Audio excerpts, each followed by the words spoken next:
നാനാ പരീക്ഷകൾ വേദനകൾ നന്നായിരിക്കുന്നുണ്ടായിടിലും, നാനാ പരീക്ഷകൾ വേദനകൾ നന്നായിരിക്കുന്നുണ്ടായിടിലും, നാഥനെയുള്ളത്തിൽ ധ്യാനിച്ചു എൻ്റെ ക്ഷീണം മറന്നങ്ങു പോകുന്നു ഞാൻ.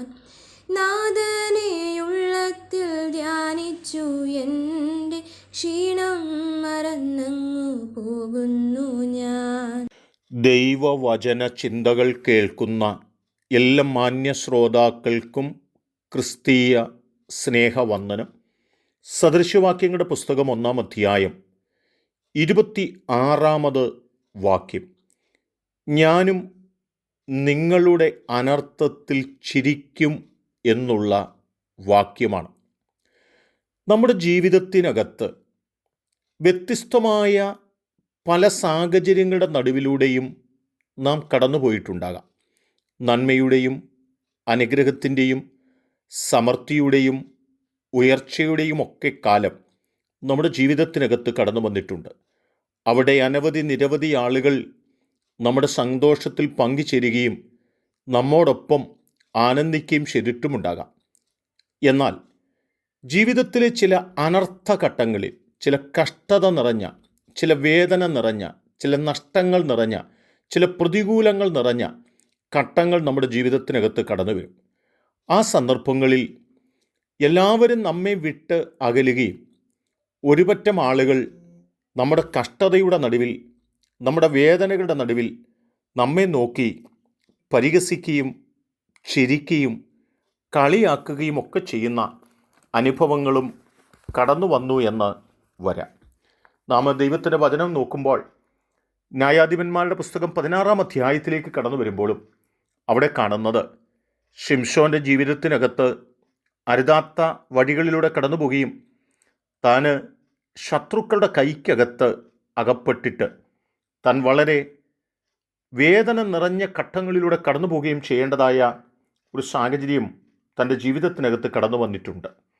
23 മുതലുള്ള വാക്യങ്ങൾ വായിക്കുമ്പോൾ, ഫെലിസ്ത്യ പ്രഭുക്കന്മാർ നമ്മുടെ വൈരിയായ ശിംശോനെ നമ്മുടെ ദേവൻ നമ്മുടെ കയ്യിൽ ഏൽപ്പിച്ചിരിക്കുന്നു എന്ന് പറഞ്ഞ് തങ്ങളുടെ ദേവനായ ദാഗോന് ഒരു വലിയ ബലി കഴിപ്പാനും ഉത്സവം ആഘോഷിപ്പാനും ഒരുമിച്ച് കൂടി.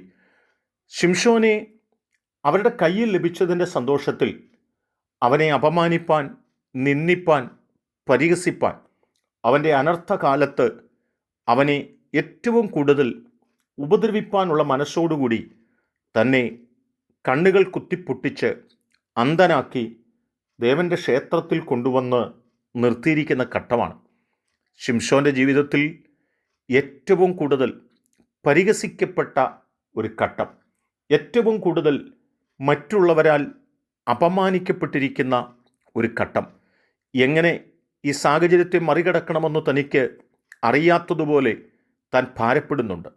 എന്നാൽ താൻ ദൈവത്തോട് ആഴമായ ഒരു പ്രാർത്ഥന, തൻ്റെ അപമാനത്തിൻ്റെ നടുവിൽ, തൻ്റെ നിന്ദയുടെ നടുവിൽ, തന്നെ നോക്കി ചിരിക്കുന്നവരുടെ നടുവിൽ തൻ്റെ ഹൃദയം ദൈവസന്നിധിയിൽ പകർന്ന് ആഴമായൊരു പ്രാർത്ഥന പ്രാർത്ഥിക്കുന്നുണ്ട്. ആ പ്രാർത്ഥന, യഹോവേ എന്നെ ഓർക്കണമേ, ദൈവമേ ഞാൻ എൻ്റെ 2 കണ്ണിനും വേണ്ടി ഫെലിസ്ത്യരോട് പ്രതികാരം ചെയ്യേണ്ടതിന് ഈ ഒരു പ്രാവശ്യം മാത്രം എനിക്ക് ശക്തി നൽകണമേ എന്ന് പറഞ്ഞു എന്നുള്ള പ്രാർത്ഥനാ വാക്കുകളാണ്. ആ നിലകളിൽ ശിംശോൻ പ്രാർത്ഥിച്ചപ്പോൾ തനിക്ക് നഷ്ടപ്പെട്ട ദൈവസാന്നിധ്യം, ദൈവകൃപ, ദൈവിക ശക്തി തനിക്ക് ദൈവം മടക്കി നൽകുവാൻ ഇടയായിത്തീർന്നു. തന്നെ അപമാനിച്ച, തന്നെ നിന്ദിക്കുന്ന, തന്നെ നോക്കി ചിരിക്കുന്ന, തന്നെ കളിക്കാൻ കൊണ്ടേയാക്കിയിരിക്കുന്ന ആളുകളുടെ മുൻപിൽ ദൈവം ശിംശോൻ്റെ സ്ഥിതി മാറ്റുവാനും ദൈവം തന്നെ മാനിപ്പാനും ഇടയായിത്തീർന്നു എന്ന് ഓർമ്മപ്പെടുത്തുകയാണ്. പ്രിയപ്പെട്ടവരെ, നമ്മുടെ ജീവിതത്തിൽ ചിലപ്പോൾ നമ്മുടെ ജീവിതത്തിലെ അശ്രദ്ധ നിമിത്തം, തിന്മകൾ, തെറ്റുകൾ നിമിത്തം നാം ചില പരാജയങ്ങളിലേക്കും അനർത്ഥങ്ങളിലേക്കും നാം കടന്നുപോയി എന്ന് വരാം. എന്നാൽ അനർത്ഥം നമ്മുടെ നാശത്തിലേക്കല്ല, അവിടെ നാം ദൈവസന്നിധിയിൽ ഏറ്റുപറഞ്ഞ് പ്രാർത്ഥിക്കുന്നെങ്കിൽ നമുക്ക് നഷ്ടപ്പെട്ട ദൈവസാന്നിധ്യം മടക്കി വരുത്തുകയും നമ്മെ നിന്ദിച്ച, നമ്മെ നോക്കി ചിരിക്കുന്നവരുടെ നടുവിൽ ദൈവം നമ്മുടെ സ്ഥിതി മാറ്റി നമ്മെ മാനിപ്പാൻ ശക്തിയുള്ളൊരു ദൈവമാണെന്നും നമ്മെ ഓർമ്മപ്പെടുത്തുന്ന ആഴമായ സന്ദേശം തന്നെയാണ്. ആയതുകൊണ്ട് അനർത്ഥത്തിൽ ഭാരപ്പെട്ട് ക്ഷീണിച്ചു പോകുകയല്ല, അനർത്ഥത്തിൽ ദൈവസന്നിധിയിലേക്ക് നമ്മുടെ കണ്ണുകൾ ഉയർത്തി പ്രാർത്ഥിച്ച് ദൈവത്തിൻ്റെ സഹായത്തിനു വേണ്ടി അപേക്ഷിക്കുകയും ആ അനുഗ്രഹങ്ങൾ അനുഭവിക്കുകയും ചെയ്യാം. അതിനെൻ്റെ കേൾവിക്കാരെ ദൈവം സഹായിക്കട്ടെ. കരുണയുള്ള ദൈവമേ, ഞങ്ങളെ നോക്കി ചിരിക്കുന്നവരുടെ മുമ്പിൽ, ഞങ്ങളുടെ അനർത്ഥത്തിൽ സന്തോഷിക്കുന്നവരുടെ മുമ്പിൽ ഞങ്ങളുടെ സ്ഥിതി മാറ്റി ഞങ്ങളെ മാനിപ്പാൻ ദൈവം ശക്തനാകൊണ്ട് അങ്ങയുടെ സന്നിധിയിലേക്ക് ഞങ്ങളെ ഏൽപ്പിക്കുന്നു. ഈ ദൈവത്തിനെ കേട്ട ആരെങ്കിലും അനർത്ഥങ്ങളുടെ വേദനയിലൂടെ കടന്നു പോകുന്നെങ്കിൽ ദൈവം അവരുടെ കഷ്ടത്തിൽ നിന്ന് അവരെ ഉദ്ധരിക്കണം, വിടുവിക്കണമെന്ന് പ്രാർത്ഥിക്കുന്നു. നന്മ ചെയ്യണം. യേശു കർത്താവിൻ നാമത്തിൽ തന്നെ. ആമേൻ.